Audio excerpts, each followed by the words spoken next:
No, okay, yeah, exactly. Nico, before, wait, what's Marner's plus minus in playoffs? I don't know, Crappy Cannoli. I wish I could probably look that up, but I just don't want to do it on my phone right now. But I'd be willing to bet it's not very good, right? I'd be willing to bet it's not very good. Right? I think that speaks for itself. Nico, plus minus, still not really a great way to completely evaluate. I know it's nothing is good to evaluate alone. There's not a single stat that they keep track of that you're like, that one alone tells me everything I need to know about that player. I get that. But what I like about plus minus, okay, is it tells you what you can expect on the other side of things, on the more detailed side of things. So if a player's doing well in plus or doing poorly in minus, you know what I mean? You know either it's going well or it's not going well. Now what you can expect to find after that is some explanation as to why it's going well for them. That's all, right? There's going to be some explanation as to why things are going well for that player and not so well for that player. I think knowing that, no matter how it comes across, no matter how it's being caused, whether it's they're being carried by their teammates or they're the one carrying their teammates, it could be either or, it could be external factors, whatever. I want to know the reason why it's going well and why it's not going well, which means if things are going well, but your other numbers over here aren't showing that, now you have a conflict. And that conflict, in my opinion, usually is in favor of the plus minus because it means you're missing something over here, right? Even if that something is that he switched to wheat bread instead of white bread, you know what I mean? That one little difference, or maybe he went gluten-free or something, you know what I mean? And it's just better for his diet. Even if that's the switch, the point is something has happened that was not happening before. Plus good, minus bad overall. Like doing well, not doing so well. So I never use it to judge a player. What I do is to find out who's interesting, what's going on, right? So the extremes are always where you're gonna find that interesting stuff. The middle stuff could go either way, right? So yeah, it's an indicator as to what's going on with all the cool numbers that we want to talk about after that. You know? And like people, I don't know, man. They don't understand. You know what I mean? That it really, I know it means very little, but that very little that it means is the most important very little. It's the 10%, man. It's the X factor. It's that extra stuff that you've always wanted to know, like what's going on with a player right now. That extra stuff, just the overall energy, aura, flow. You know what I mean? Luck, if you will, if you want to call it that. I don't care what the word is. I've been saying success. But you know what I mean? That's what it shows, man. And I think that's worth knowing. Because people that find a way to be positive overall in a tough world, they got to be doing something right, and I'm fascinated by those people. Like, why is Simmons still on the team? Probably because he's not really messing it up. I mean, he's doing his part. He's not there to score goals, guys. He's there to be invisible, like a silent assassin, if you will. Okay, guys like this. Maybe more like snipers. And I don't mean like physical snipers, like with the wrist shots or anything like that. I mean like far back, and then just when you think they're harmless because they're so far back, that's when they have a kill shot. You know, they'll figure out a way to get to the net and put something in a crucial moment. That's what I like about Simmons. That's what I like about Spezza. These guys are not, they can have 5 goals for the season and still be crucial as to why they might win a cup. You see what I'm saying? They're there for leadership. They're there to drive the boys when they're feeling slow. You know, to go out there and give the effort that they know you're going to get out of players like that every single night. They're there to do that, you know? And, Sman, you're saying, yo, love to see Ilya Mikheyev scoring on those breakaways. I know, he's got the soft hands all of a sudden, eh? Right on, Mikheyev, bud. Right on, we like you.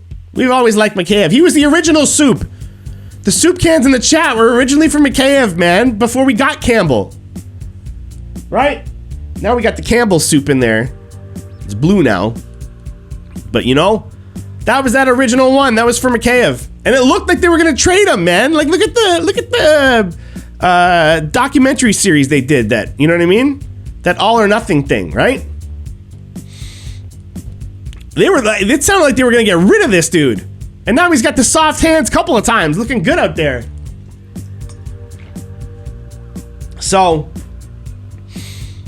I agree, man. I think Dubas is a genius because I think he's doing something that I would never do. Like, most of his decisions, honestly, if I'm being real with you, he built a team that I would never build. I would never build a team like this. No way. I'm more of a working class team. I like the guys that are like a little more evenly paid all around, that are all there because the league has given up on them, or never gave them a fair shot to begin with. Young guys, older guys, whatever. I want the guys with chips on their shoulders, man. I want the ones that feel like they got something to prove, not for anybody else, but for themselves. I want that kind of player. And if I had a team full of guys like that, as long as they're NHL caliber players, and that's part of the job of GMs and stuff, is deciding who gets to be an NHL caliber player. But you know what I mean? If I had a team that was confident were NHL players, it could be any combination of scorers, checkers, whatever. As long as all of them were there to prove something to themselves above all else, I know I got a shot. I know I got a shot because humans are so friggin' weird that when we get something in our heads that we just can't be beat, something goes off in nature, man. I don't know if it's metaphysical. I don't know if it's supernatural. I don't know what.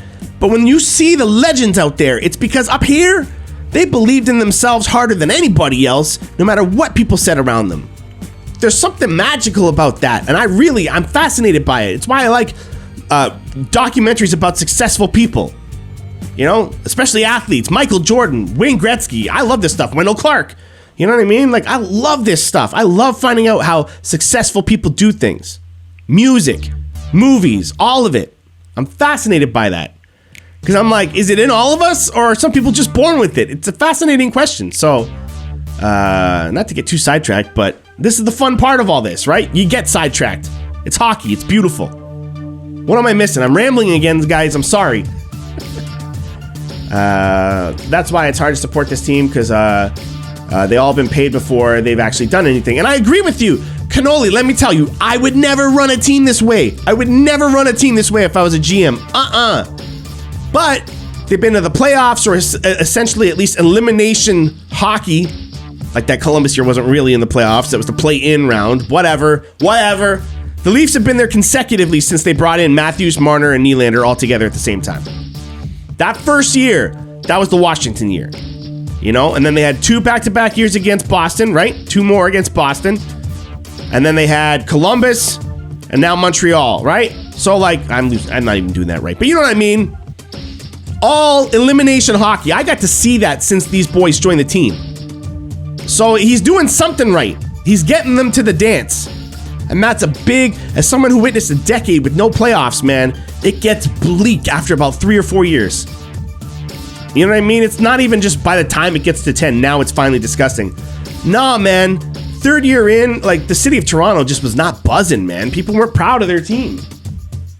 Because they were eliminated by, like, November, or people were at least checked out. It was brutal. So I'm so happy to see it back the way it is, that, like, I don't know, man. I think they can do anything, right? I think they can do anything. And I'm praying that Dubas is way smarter than me. He should be. He should be way smarter than me.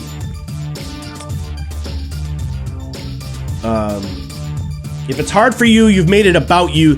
Leslie, this is really true. And people might look at us when we talk about stuff like that as like, what do you mean? We're the one that keeps them employed. Like, we pay money for this. This is supposed to be entertainment for us. It's a different kind of entertainment because I am being entertained. You know what I mean? When people are having an awful time watching this team get to the playoffs every year and act like that's a burden because they don't get to the second round, I'm just like, you don't get it, man. It's not about you. It's not about me. You're watching a story, and sometimes the story sucks for a little while. But watch it long enough and you'll see the highs and lows. This is not a movie, man. You're not going for 2 hours of entertainment. This is a lifestyle. You understand? This is hockey. You can wear Leafs, or you can wear Habs, or Bruins, or Flames, or anybody else. But if you're into this stuff at any level, right? Then it's about the long story, man. It's about the journey. We love this stuff. So missing the playoffs, it sucks. But I'd still watch. I still watched all those years. You know what I mean? I was still finding out what's going on with the Leafs because that's what I love. So to all the people that are super fans and all that stuff, like, hey, right on, man. It's a lifestyle. The journey's ever going. For the rest of your life. As long as they exist. So I'm in. The real enemy is a hard cap. Hockey is the only sport where its athletes are grossly underpaid. Whoa, I don't know what to think about this because I feel that way. I really do, Nico, but I also have to respect the fact that, like, I don't know how much the NHL pulls in really compared to other leagues. And it's unfair to ask a league to pay its athletes as well as other leagues when those leagues make 10 times the amount of money. You know what I mean? So for me, it would come down to percentages of gross revenue by the league. And if that percentage is the same as the major ones, NBA, NFL, and stuff, then cool.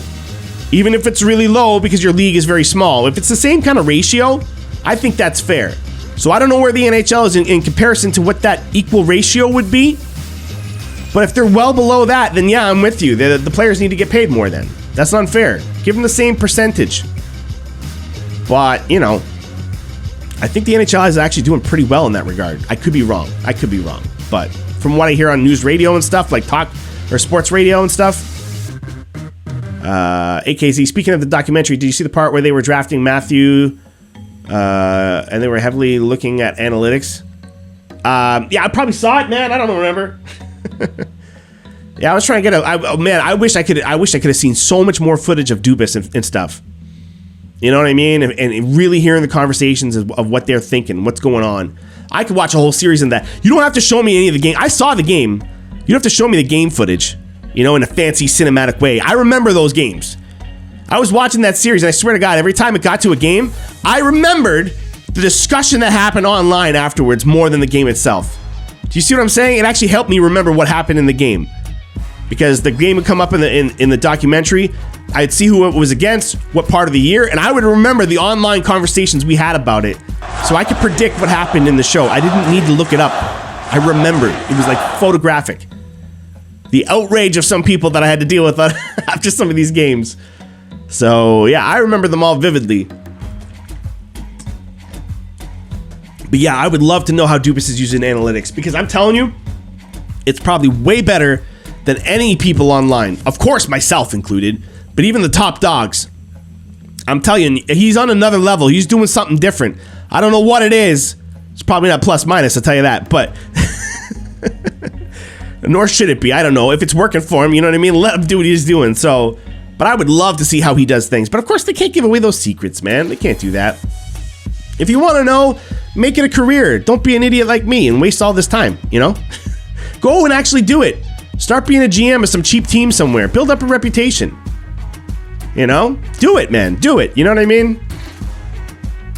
Is it time to move Marner back down to the second line with John? They were fantastic together. Fantastic tonight together. Oh, boy. I don't know, man. That stuff is tough because it's such a locker room thing, too, right? Like, when people are vibing, you know, you can tell. You could tell by how they're interacting even beforehand. There's lines that just kind of get it. You know what I mean? And to break it up, it's got to be worth something better. And sometimes you see it. Sometimes you see, because you had to mix things up a night or two, that you see a better chemistry with a pairing or triple, you know, pairing or whatever. Trairing, I don't know. 3 dudes that work it out together, you know? Then you end up mixing up lines. But that kind of has to happen organically, I think, a little bit. You either need to see a line becoming dysfunctional and then just manually mix it up, or see what kind of naturally occurs as well too. It's such a chemistry thing, man. Where would they put Nylander to get his groove back? On defense school. I would seriously not put him on third or fourth line. I would just ask him, don't try and score. I know it sounds crazy, but give me 3 games where you don't try and score a single goal. And I bet you'll score more than you thought you would. Okay? Does that make sense? I would tell him to stop trying to score goals. I want him to stop goals. And the more goals he stops, the more his line will score. That's what I would tell him. Make sense? So whatever, I would work it out with the GM. I swear that you got to knock something off his bonus for the year. You know? I'm going to ask you to not reach that bonus by about 10 goals or 10 shots on net or whatever the bonuses are. That would be a sick move, to work it out with the GM where you just knock something off the total and be like, but you gotta do it my way then. You gotta do it my way. and make them play defense. Does that make sense? Sometimes, when you focus on the right side of when you focus on the defensive side, I shouldn't say right, that's dumb. When you focus on the defensive side, the offense will flow to you because it's just like you catch a puck in the shin pads and it bounces right in front of you. And now I'm on a breakaway and I'm William Nylander. Like, you kidding me? But if you're on the wrong side of the puck, which means on the offensive side when you shouldn't be, right? Then you're gonna miss out on those opportunities and you're causing goals against. The plus minus is too low. There's something wrong there. Yeah, I always enjoyed the Road to the Winter Classic episodes as well too. Got to look into players' personal lives and coaches' speeches during intermissions. I love it all, man. Hey! In the house! Sonia, I'm going to say. What did I call you last time? I think I said it differently. But thanks for joining along with your Prime Gaming. Love it. Thank you. I think I said Sonap last time. But I'm looking at it now. It's kind of like lasagna, maybe. Maybe it's like a nya. I don't know. I have fun with all your names, man. It's difficult. I have a hard time reading text the way that people would put the right inflections and stuff. Nico, I don't remember how I said your name the first time. Nico Vetchkin, I think. Maybe. I might have said Nico. Who knows? Chug the bottle. Whoops.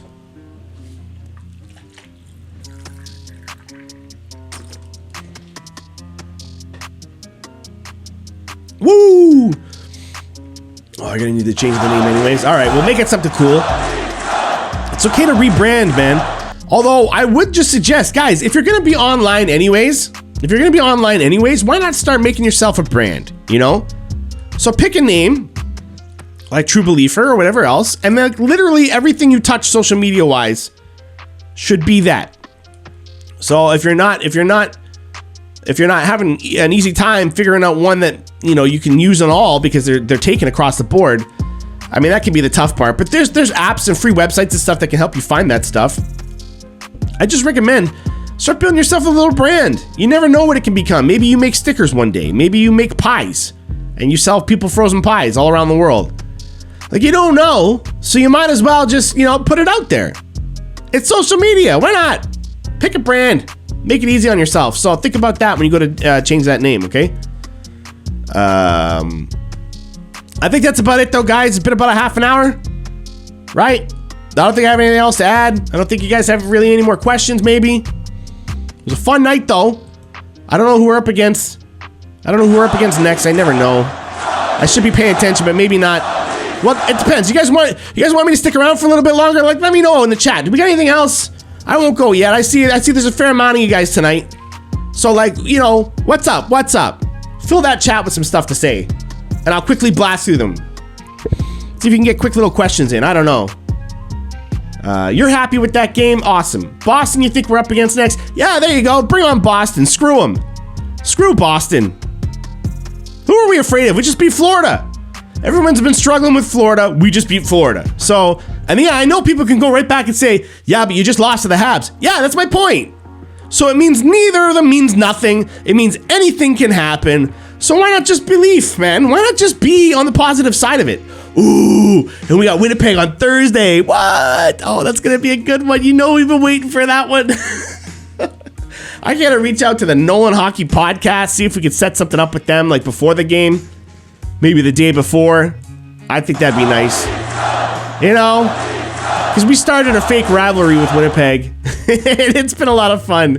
Because I swear to God, people think I really care, and I don't. In terms of I don't actually want to make fun of Winnipeg fans, really, and I don't really think that they're that bad a team. I think with a bit of luck and a bit of mental changes, or perhaps they can turn it around and do something crazy. They got talent on the team, but I just love the fact that because I thought, what if I just did it to help them get attention? Because that's actually the bigger insult.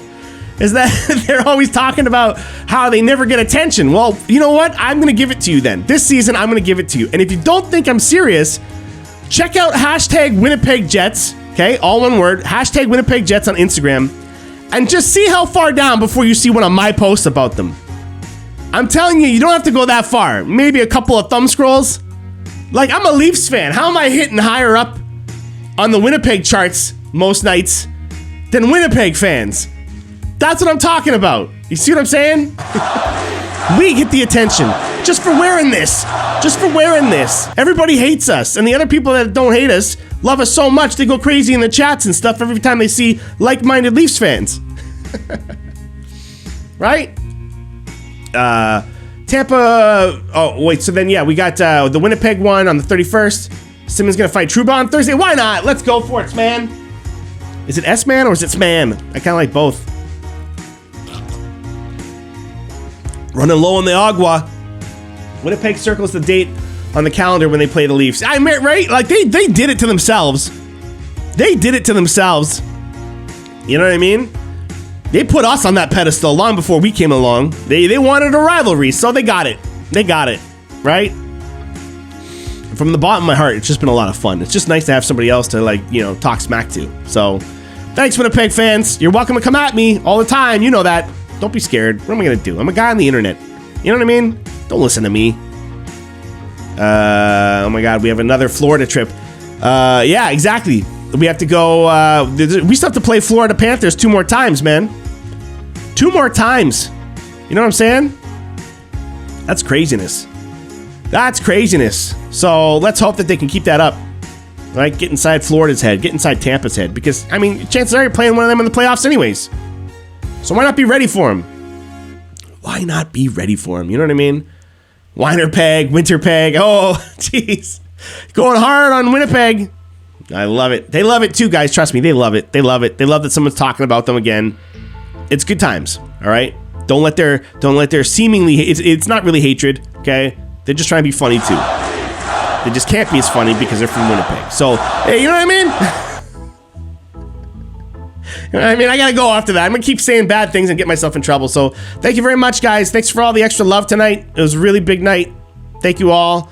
And keep coming back, man. Or, like I said, just spread the word, man, so you don't have to, you know, be the only people keeping the old man afloat. You know what I mean? Like, keeping his spirits afloat. You don't have to be the only ones out there humoring me. You know what I mean? Take a night off, but just, you know, send people around here that are gonna pop in, you know? So keep spreading those vibes, man. You're all a big part of this. All right? True believers all the way. All of yous. Even the ones that aren't, you know, Leafs fans. Too bad. They claimed you. Haha. All right, good night, guys. Thank you very much. Take care.